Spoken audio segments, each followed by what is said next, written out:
move on to Xfinity race, man. We had a hell of a finish. Sam Mayer wins, second career win. He won earlier this year at Road America just a few weeks ago. He booted Ty Gibbs out of the way in an overtime restart down in turn one. Ty Gibbs said, I don't know how much of a conversation you can really have with Sam. He has more starts than I do, and it's only his second win, and I really wish I could have gotten my 13th. So he was – That was a dig. Yeah, it was a dig, of course. I have been looking forward to sitting down here and talking about this. Good. Yeah. Because I've been eager to hear your opinion on it. I very blatantly did not ask you about this on text because I wanted to hear it with everybody else. So, first and foremost, fair or foul, what he did on the last restart, what Sam Mayer did to Ty Gibbs. Ty Gibbs, who had dominated. Yeah. So I'll answer it like this. I will always tell my drivers that I would prefer them not to wreck other cars and get upset, get angry. Don't wreck people on purpose. And don't get into situations on the racetrack that are embarrassing to the team or, put everybody and our partners in a bad light, right? I tell them that. And but at the same time, they're out there driving their race cars. They're out there making decisions, and they're the ones that have to live with those consequences. And when we win a race, pretty much regardless of how we won, I'm going to go to victory lane and stand next to that driver and take my picture. Wins are hard to come by, and these drivers are young. They're not, they're flawed and they're developing, and this is part of Sam's process. But also, there's a big, big, long history between these two guys. They just flat don't like each other. Right. They don't. And I don't know that you can ever have a race like that where one of them's not going to run into the other. Right. And, what Ty Gibbs did on the restart before that up through the S's wasn't very egregious, but it still was if I'm Sam, I'm still feeling disrespected. Oh, he was fired up. Yeah. Oh, he was fired up. It wasn't egregious. Look, man, the guy just took his line. But if I'm if that's Ty in that car, he's gonna love that. He's not gonna love it. And I thought the conversation over the radio was interesting when Sam's mad. Sam's embarrassed that happened to him. So in Sam's tone, he comes on the radio and he goes, dude just ran me into the wall up through the S's in front of the field, tried to wreck me. And he's embarrassed that it happened. He's mad that it happened, and he wants to send the 54 off the track. Like, all in that moment, he's got all those emotions going on. He wants to wreck the 54. He's madder than hell. He's had enough. And the spotter comes over the radio and says, we'd have done the same thing. Kevin Hamlin. Yep. Kevin Hamlin comes over the radio and tries to walk him back. He does. And he's like, man, hey, we'd have done the same thing. It's fine. Regroup, go back after it, and get it. And Sam, I think, interpret it, yes. Hey, man, do whatever you got to do, man. Take him out. He totally did, because he goes 10 effing 4. Yeah. We're like, wait a second, did he hear him right? Right. I'm like, no, man. He meant, go try to win the race. Yeah, win the race, but don't clean him out. He didn't say go clean him out. And so Sam, I think this is what was going on. Headed down into the braking zone of turn one, I think that Sam had every intention of running in the back of the 54. Every intention. No question. But he did wheel hop. You see the car get loose and slide, and that did send him into the 54 a lot faster than I think he really wanted to go, right? And it knocks the 54 out, right? He spins him right out. Now, I think if you're going to hit somebody like that, you definitely don't want them to be able to get back to you.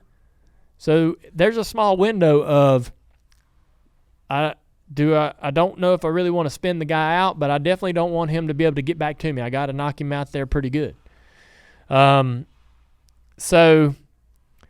he did slide the rear tires into the corner, so he didn't lie about that. The wheel hop thing that he talked about. he either locked the rear, the car turned sideways under braking, so something was going on there. Maybe he was just wrecking. I don't know if he wheel hopped or he's just actually spinning out into the corner. But he went in there over his head. I think he had every intention of hitting him, and I was fine with that.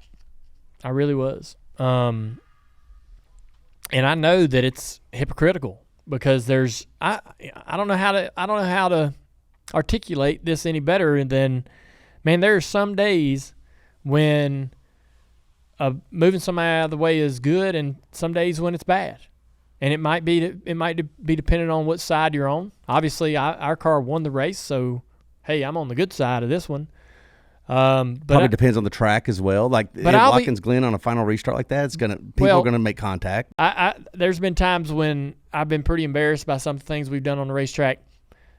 Saturday was not one of those things. I didn't feel any embarrassment. I know that they've had a lot of history, and I know Sam feels like he's been on the bad end of it a lot of times with Ty. And this probably won't be the last, last incident between them. I don't know when they'll meet on the racetrack again, but if they ever get in proximity of each other, there'll be more fireworks. And there ain't nothing nobody can get in. There ain't nothing nobody can do to get in between it. Does Ty owe Sam a payback? Sure. Yeah. Ty owes him. Yeah, I think that's fair. Yeah, dude, he got turned around. He got spun out. Ty was dominating the race. So yes, we got one coming. Sam's got one coming. And we'll just have to remember it because we'll be mad about it. But then we're like, wait a second, that was payback. Yeah, but it's like a prize fight. You punch, you counter, you get punched, you get a good combination, and the guy wants to come back in the next round and bring it back to you. And I think this is kind of what that is. You want to know who frustrated me in that race the most? Cole Custer. Why? He was running over everybody in everything, running off the car. In the bus stop where you were. Yeah. Didn't he? Yeah, he caused the wreck that took out Allgaier. Took out Allgaier there towards the end. Allgaier was right there. So, Cole Custer seemed like he was in over his skis. He's kind of made some odd decisions this year. Kind of like I don't give a damn in some moments. Well, that certainly came across. Right. If that's how we're to interpret it. That's definitely the impression I get. He seems like he's kind of in this, what? Is what it is. Sorry. Yeah. Well, I don't know where he finished, but man, it just seemed like he was all over the place. That sucked. Watching that 7 get turned around right in front of me. Yes. Holy smokes. Yeah, that did suck, I bet. Yeah, that was disappointing. And then Josh spinning out, that was a bummer.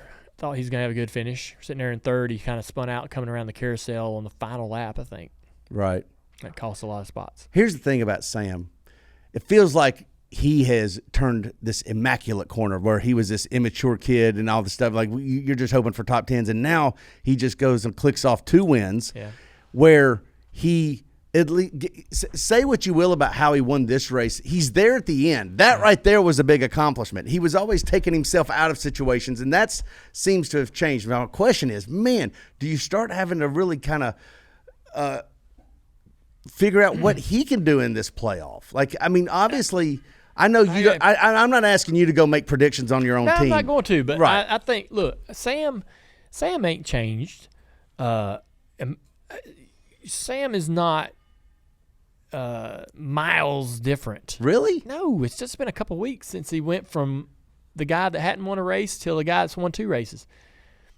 I just think pump the brakes a little bit. Okay. Let's not go. Don't crown him. Crown him, yeah. We wanted a couple road courses where he's very good. He's good at road courses. We're going back to Daytona. We got Darlington and Kansas and a bunch of ovals where we'll see, we'll get to see him in those moments where he makes either the best decision or the worst decision, right? Yeah. Right. We get to go back to those racetracks where he gets put in those positions again, and we'll see. All right, man, you making the better decision here? Are you making the veteran decision there? Are you calmer? Are you more calculated instead of just race? We'll see. I got to see a little more of a sample size. I think he certainly feels like he's got a lot of weight lifted off his shoulders. He said that. A win's going to make you feel like, man, finally. But the pressure's still there. I mean, with pressure comes the potential to make mistakes. And Sam is still the same Sam that we had 2 months ago, 4 months ago. He's growing, he's maturing, but it's at a good moderate standard pace. I'm not going to sit here and say that he's not going to make more mistakes. He's going to have he's still going to have a lot to learn. He's still super young. Yeah. And still flawed, just like anyone that would be in his position. And he's going to, he may surprise us some more. He may still make some mistakes that Sam, has made in the past. It's all about, it's a process. Gran Turismo, based on a true story, is a movie about a team of unlikely underdogs, a struggling working-class gamer, a failed former race car driver, and an idealistic motorsports executive. Together, they risk it all to take on the most elite sport in the world. Directed by Neil Blomkamp, the movie features an incredible cast led by David Harbour alongside Orlando Bloom, Jaimin Hansu, Jerry Hollowell Horner, Archie Madekwe as Jan Martinborough. Some of the most famous racing competitions in the world are recreated through the use of actual Nissan GTs, drones, and practical effects. The racing sequences are so realistic that the real-life Jan Martinborough himself actually served as a stunt driver for the film. This is a movie that needs to be seen on the big screen. It's an inspiring, thrilling, and action-packed movie. Gran Turismo, based on a true story, is exclusively in movie theaters this Thursday. Get your tickets today, rated PG-13. What are we gonna do? Oh, shut up! I'm not missing my race. Oh, I'm gonna puke. Don't pick up my dad's car. Yes, we're not going to jail! Oh, crap. Listen, son. You think you're gonna play a stupid video game about cars and you're gonna become a race car driver? All I ever wanted to do is be a racer. I'm doing it. The 10 of you are the best Gran Turismo players in the world. Now is your chance to race real cars. This is insane. It's not gonna work. The guys who race are elite athletes. Your kids are scrawny little gamer kids. That's where you come in. You think you can do the impossible. I'm here to prove that you can't. You get tired, you get sloppy, you get hurt, and you lose races! You puked on my lawn. I know what I'm doing. I'm not afraid. I've raced this track 1,000 times in the game. Let me drive it my way. That was actually pretty great. We have a newcomer this year. His presence is shaking the foundation of the sport. Since the major leagues. The other drivers, your pit crew are going to hate you. Much easier with a joystick, isn't it? I can't see anything! I'm not sure if I can do this. Most people can't. I got a feeling you're not most people. If I lose more than just a race. So I'm not gonna quit. You've got to prove to everyone that you belong. You've raced it, like 1,000 times. Now you just gotta do it in real life. Gran Turismo, based on a true story. But I won't stop now.